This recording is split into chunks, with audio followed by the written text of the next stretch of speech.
let's leave that and come to the issues that, bother politicians. 2027 politics. How would you assess the Lokoja Federal High Court judgment cancelling the registration of the NDC? The same court, the same judge that earlier said in December last year that INEC should register NDC. It just tells you that between December... Turned around and said, no, I've withdrawn that order. Don't register them again because of a People's Peace Movement Party that's not even registered anyway. It's an association.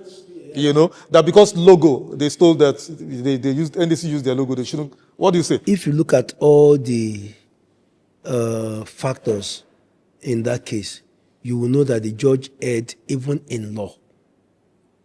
You will know that between that December that the judge asked INEC to register NDC and the day he gave this last judgment, you will know that a lot of things have transpired. A lot of water has gone under the bridge. When a judge, a court gives judgment in a matter, that matter has left its hand. The next stop should be either appeal court or Supreme Court. And if there is nobody challenging the judgment, and that's been what happened. So if, number one, a non-entity, the NPM is a non-entity, is not a known association, is not a known political party, now forced itself into a matter you have already given judgment on, and is not asking you that it wants to be joined in the matter, but is asking you to review your judgment. Number one is, as at the day they made that, they were not recognized by law. So whatever judgment came out of their request to the judge is fraud. Whatever judgment came out of that. Because you need to be a living entity, either as human or as corporate body, to be able to sue. So if you are not, okay, you said NDC stole your logo. Which logo? You need to have been registered for your logo to be customized to you. As at the time they went there, and listen, this NPM went to court 2 days after Peter Obi joined NDC. The handwriting is already on the wall and is very glaring. This government does not want Peter Obi on the ballot. And let me shock you, and I'm saying this for everyone to hear. I am saying this for everyone to hear. Please, listen to me carefully. Peter Obi may not be on the ballot in 2027. How do you know that? I don't know. I'm just telling you. Okay. Your own thinking. It's not my own thinking. It's from what I've been able to deduce.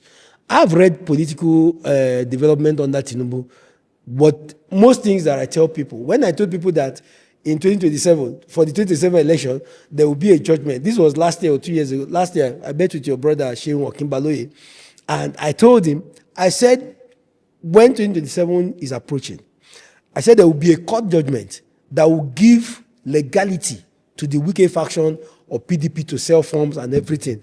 He said, how do you know that? This is several months ago. Has it not happened today? It has happened. When PDP was still trying in its infancy as opposition, I wrote a letter to all their organs and told them, see, this is how to engage the APC. All the things that I told them in 2015, 11 years today, every single thing I told them the APC would do, APC has done it. So I am telling you, as of today, that Peter Obi, unless something happens, Peter Obi will not be on the ballot for 2027 election. You see that INEC has recognized them, right? Because after the judge gave that judgment, they went on appeal and also asked for stay of execution, right? Now they will go to appeal court, right? Appeal court might say, okay, yes, Peter Obi people are right, NDC is right and everything. But you see Supreme Court, few weeks before the general, and the general election is in 6 months, before general election, the Supreme Court will most likely tell you that NDC registration is illegal. Anyway, don't say anyway. Please, I need this particular point to be pointed out so that NDC and the opposition in general will take heed to what I am saying. Every single thing I tell opposition always come to pass. And I am telling you today that Peter Obi will not be on the ballot in 2027. It's a conjecture. That's what I want to say. But let me ask you this, and you reference it, but I want you to speak on it definitively. Should a high court reverse or review its own, no, hold on, Shield, review its own judgments, and haven't done so, what is the role of the NJC, the higher, disciplining body? Are they just there for decoration or decorative purposes? I don't understand. Speak to this. I think. Sorry, don't forget that it is the same scenario with the Peter Lifu case. I need to ask a question. Yes. Why do you keep assuming we are still in a democracy? You are a good man. I will say it again. You are a very good man. You have a large heart. You keep giving this government the benefit of the doubt. What makes you think that this is a democracy? What makes you think that Tinubu is interested in a democracy? What makes you think that APC wants democracy? Is this the first absurdity we are going to have in the judiciary? No. No. There was a court that granted Nafiu Balaz and gave him legitimacy. There are courts today, up to the Supreme Court, that recognize Wike as leader of the PDP. Even when Wike has boldly and publicly said that he is for Tinubu in 2027. They see all these things. They realize that there needs to be opposition to checkmate a ruling party. They still went and gave this particular guy the party. Why are you surprised about the rulings of this particular judge? Your judges are being given mansions, and you are not worried.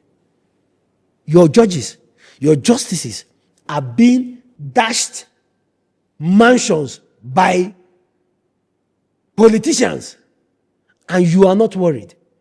These particular politicians, they don't lose cases before these judges, and you are not worried. There is no judiciary. Look at what Peter Lifu did the last time. Supreme Court said what? Suspend all hearings on a particular matter. Appeal court, rather. Suspend all hearings. And appeal court is higher than the High Court. Suspend all hearings on a particular matter. This particular guy still went ahead. And there is no disciplinary action against him till today. Let me say it clearly and boldly. No matter who is offended, I don't care. There is no judiciary in Nigeria today. There is no single judiciary.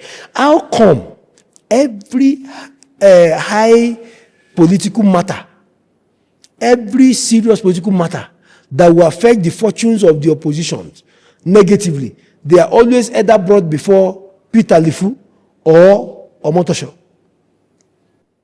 Are there no other judges in the Federal High Court? Why will the Chief Justice of FCT be referring matters, sensitive political matters, to just 3 judges of the High Court? This is not the judiciary. Let me ask you.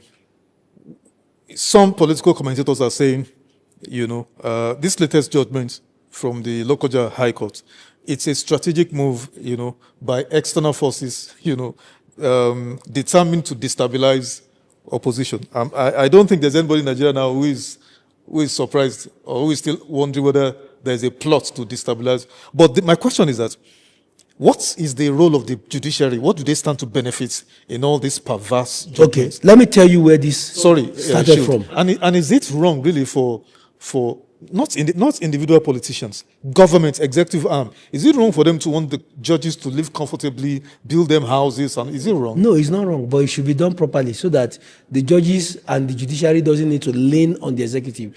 Let me give you an example. Building houses for judges is not a crime, but it is a crime when it is seen as a gift.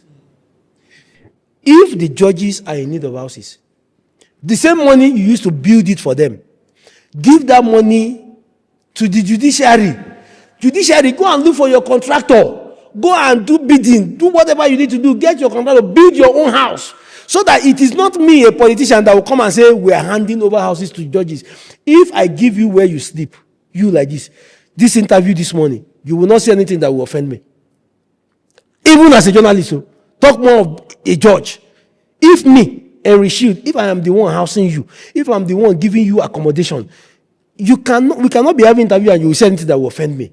Do you get what I'm saying? So it is not wrong for the government to want, or for Nigeria as a society to want the judiciary to live comfortably. Of course, they should live comfortably, because in their comfort is when they can have clear heads to give good judgment, objective government, fair judgment. You understand? But it should not be done as a gift from a political party, from politicians to them. They are not beggars. You have executive, judiciary, legislature, and judiciary. The way that the executive can take care and decide we want to build roads, that's the way judges should be able to say, okay, we want to build houses for ourselves. Impute it in the budget. Send the money to the judiciary. Let the judiciary do its normal bidding with contractors. Come and build the house for us. If they now feel like inviting the president to come and commission it, they will invite him as president, not as leader of the APC.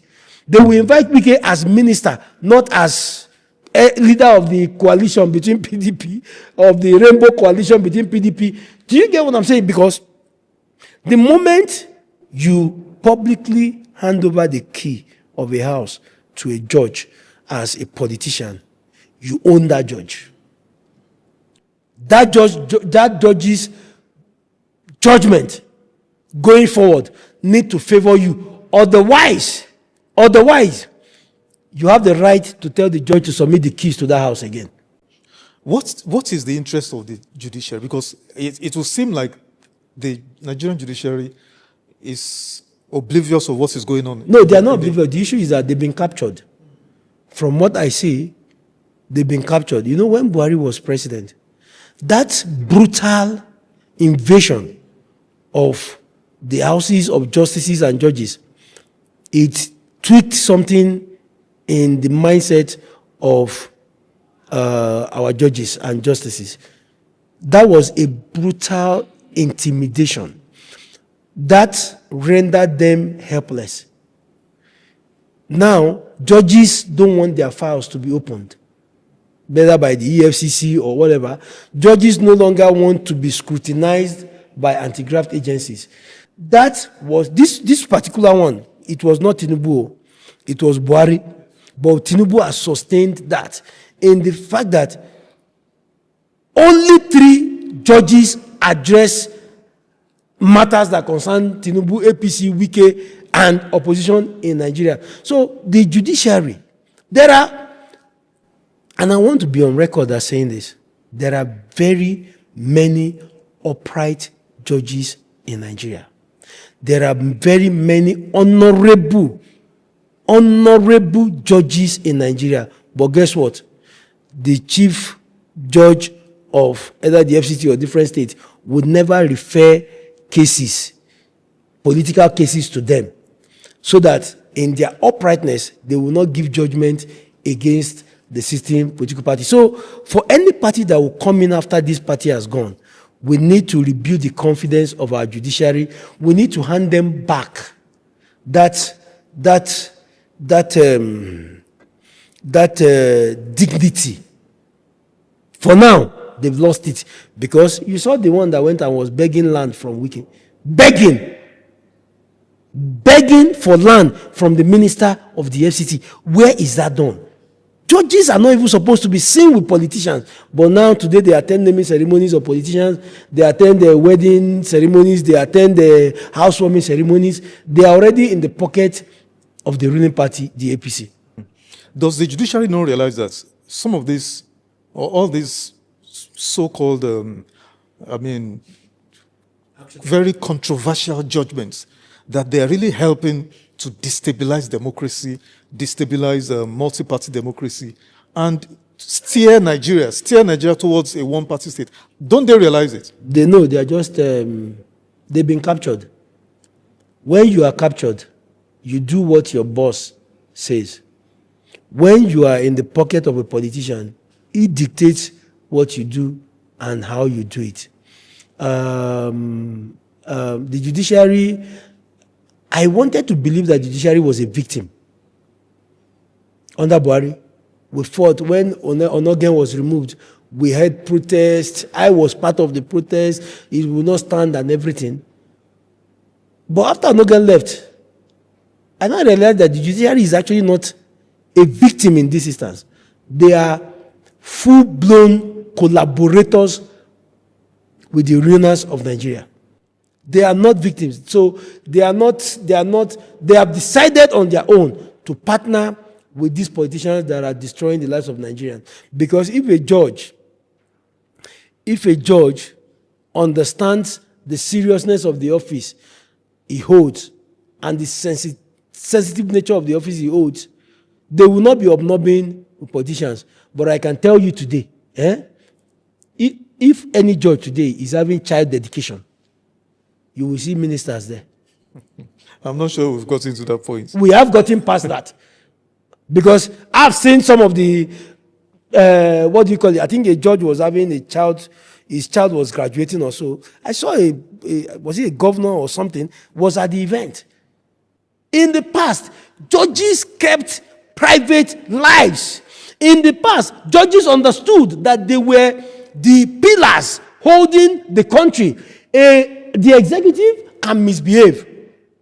The legislature can misbehave. The only hope for every other Nigerian citizen has always been the judiciary. But today, they've joined our tormentors. With all of this now that you have said, Shield, do opposition parties still stand a realistic chance? No.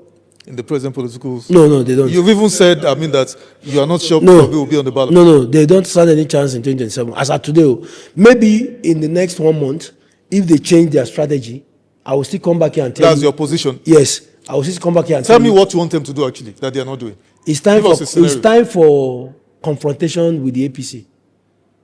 And please, when we say opposition, please don't tell me anything about press release. That's the laziest opposition strategy I've seen in my entire life. Press release. Tinubu does something. But Jabi Amida does this. Press release. No, that's not opposition. So what do you expect to be done? Confrontation. How? That's violence. That's a call to violence. Confrontation. So, okay. It's not violence. Total defiance. The chairman of INEC is seen to have been supporting Tinubu. He has to resign. If he doesn't resign, he's not going to resume. We shut down the INEC head office. It's defiance. You are protecting the country from rogues. The chairman of INEC conducted an election in Ekiti. Is he free and fair? If he's not free and fair, we shut down the place. Oh, police arrest El-Rufai or something, and the judiciary is doing this. Oga, we shut down the place. Nobody should use the Nigerian nation or the Nigerian institution for his personal political gain. Nobody, not even the president. Nobody is begging anybody. They arrest a critic, we shut down the place.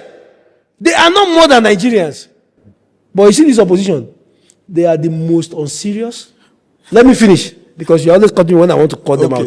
They are the most unserious, they are the most lethargic, they are the most cold, they are the most uninspiring set of opposition in the country. Fuel is selling. There is no opposition in Nigeria. We have opposition leaders, like I said in the start station, but we don't have opposition in Nigeria. As of today, if election is conducted, as evil as he is, Tinubu will win. And he will not just win, he will win by a very serious margin. Not because he has done well, not because the people came out to vote for him, but because as at this moment, opposition still does not understand the strategy to use to remove this man. Few weeks ago, some guy that works with Wike, the guy that has gray hair. Larry Olayinka. Okay, that's his name. Because I saw he said he was tweeting something about me 2-3 days ago, and I'm like, you guys have an issue with each other? I don't know him.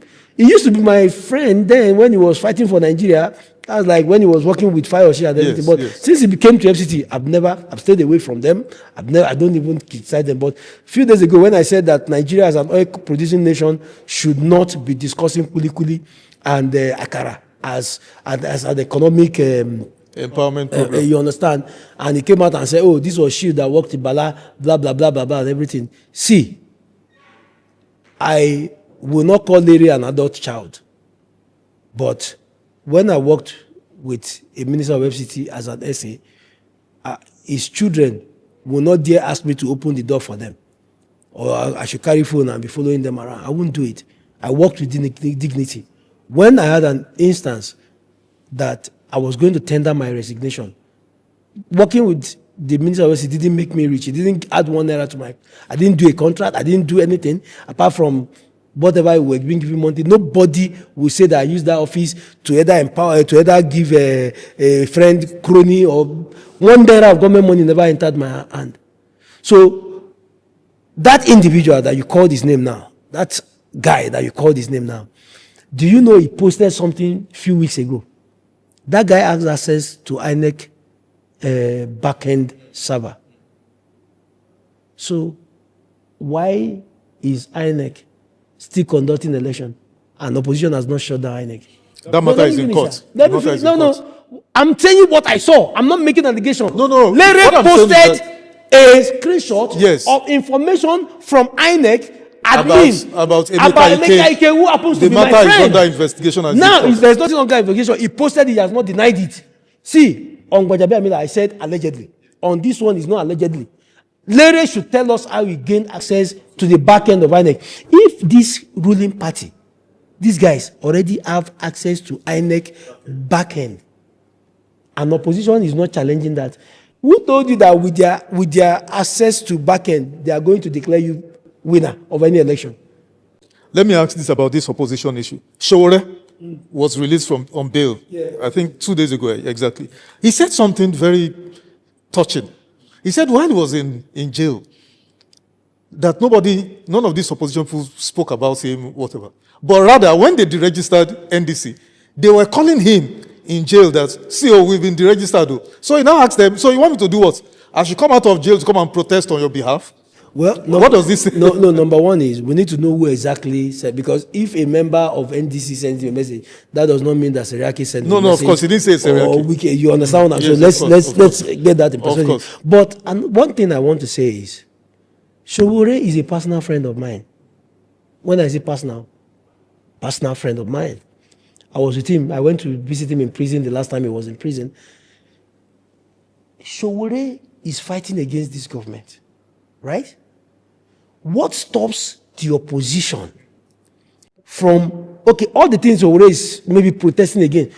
If Showore says we are protesting against fuel price increase tomorrow, or gas, or whatever tomorrow, with his maybe 1,000 protesters, why won't the opposition mobilize like 5,000 and join him? Or like 10,000 and join him? There should be only one single opposition against Tinubu going into 2027. Once you start dividing yourselves, NDC, Peter Obi, AP, ADC, Atiku, AAC, Showore, PRP, Donald Duke, the moment you start dividing yourselves in groups, Tinubu will flog all of you.